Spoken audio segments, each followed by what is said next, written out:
बहुत प्राचीन समय की बात है।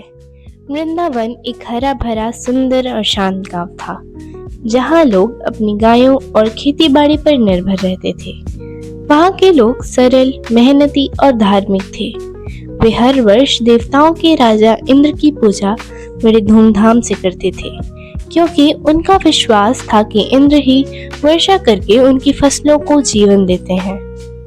एक दिन नटखट और बुद्धिमान बालक श्री कृष्ण ने यह सब देखा और मन में सोचा कि लोगों को सच्चाई समझानी चाहिए। उन्होंने गांव वालों से बड़े प्रेम से कहा, हम इंद्र की पूजा क्यों करते हैं?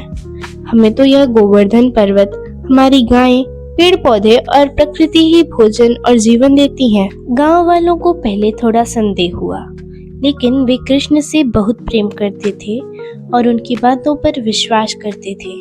अंततः उन्होंने निर्णय लिया कि इस बार वे इंद्र की पूजा छोड़कर गोवर्धन पर्वत की पूजा करेंगे। पूरे गांव में उत्सव जैसा माहौल बन गया। लोगों ने तरह तरह के स्वादिष्ट पकवान बनाए, गायों को सजाया और पूरे श्रद्धा भाव से गोवर्धन पूजा की। श्री कृष्ण ने अपनी दिव्य शक्ति से सभी का भोग स्वीकार किया और लोगों को आशीर्वाद। जब इंद्र को यह बात पता चली तो उनका क्रोध आसमान छूने लगा। उन्होंने सोचा कि यह उनका अपमान है। गुस्से में आकर उन्होंने काले बादलों को आदेश दिया, जाओ वृंदावन पर भयंकर वर्षा करो और उन्हें सबक सिखाओ। तुरंत ही आसमान में घने बादल छा गए, तेज गर्जना होने लगी, बिजली चमकने लगी और मूसलाधार वर्षा शुरू हो गई। आंधी इतनी तेज थी कि पेड़ उखड़ने लगे, पानी इतना बढ़ गया कि घर डूबने लगे और पशु पक्षी भय से कांपने लगे।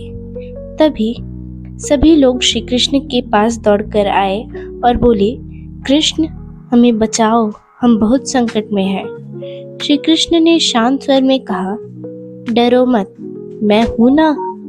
इतना कहकर उन्होंने अपनी छोटी सी कनिष्ठा पर विशाल गोवर्धन पर्वत को उठा लिया, जैसे कोई बच्चा खिलौना उठा लेता है।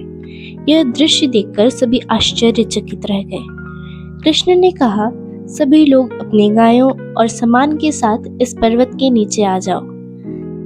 सभी गांव वाले बच्चे, बुजुर्ग और गाय गोवर्धन पर्वत के नीचे इकट्ठा हो गए। वहां वे पूरी तरह सुरक्षित थे।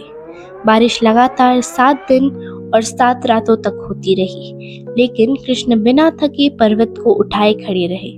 उनके चेहरे पर मुस्कान बनी रही, मानो यह सब उनके लिए बहुत आसान हो। इस दौरान गांव वालों का विश्वास और भी गहरा हो गया। वे कृष्ण की भक्ति में डूब गए और उनकी महिमा का गुणगान करने लगे। आखिरकार इंद्र को अपनी भूल का एहसास हुआ। उन्हें समझ आ गया कि कृष्ण कोई साधारण बालक नहीं, बल्कि स्वयं भगवान है।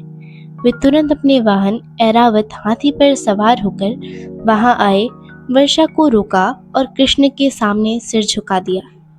इंद्र ने विनम्रता से कहा, हे प्रभु, मुझे क्षमा करें, मैं अपने घमंड में अंधा हो गया था। श्री कृष्ण ने मुस्कुराकर उन्हें क्षमा कर दिया और कहा, शक्ति और पद का कभी घमंड नहीं करना चाहिए। सच्चा महान वही है जो विनम्र होता है। इसके बाद श्री कृष्ण ने धीरे धीरे गोवर्धन पर्वत को वापस अपनी जगह पर रख दिया। वृंदावन में फिर से खुशियां लौट आईं और सभी ने इस अद्भुत लीला को हमेशा के लिए अपने हृदय में बसा लिया। जय श्री कृष्ण।